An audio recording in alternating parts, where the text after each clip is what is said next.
సేవ అంటే మారు పేరు ఆర్డిటి సంస్థ. ముఖ్యంగా రాయలసీమలో ఎక్కువగా వినపడేది సేవకు మారుపేరుగా మరి ఆర్డిటి సంస్థని యావత్ బడుగు బడిగిన ప్రజలందరూ అందరికీ తెలిసిన విషయం.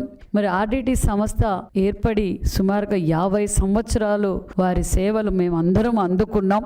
విన్సెంట్ ఫెర్రర్, అన్నా ఫెర్రర్ అనే దంపతులు స్పెయిన్ నుంచి వచ్చి మరి వెనకబడిన ప్రాంతం అని ఒక ఆర్డిటి సంస్థ పెట్టడం వల్ల నిజంగా లక్షలాది మంది ఉపాధి పొందారు.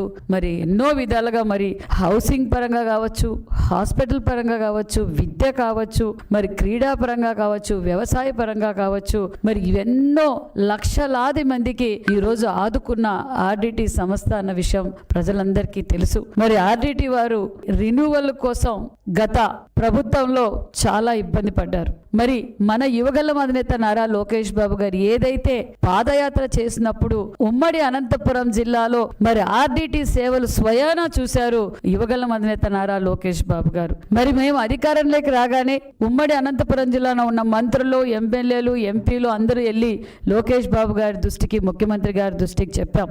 సార్, కేంద్రంతో ఇది మాట్లాడాలి. గత ప్రభుత్వం దీన్ని గాలికి వదిలేసింది, అన్నీ గాలికి వదిలేశారు. మరి ఆర్డిటి వారు చేస్తున్న సేవలను కూడా గుర్తించకుండా వారి రిన్యూవల్కి ఇబ్బంది పడుతున్నారు. కొన్ని అనివార్య కారణాల వల్ల ఇది మనం మరి ప్రజలకు చాలా ఉపయోగపడే సంస్థ సార్ ఇది అని మన యువగళం అధినేత నారా లోకేష్ బాబు గారి దృష్టికి తీసుకెళ్ళి ముఖ్యమంత్రి గారి దృష్టికి తీసుకెళ్ళాం.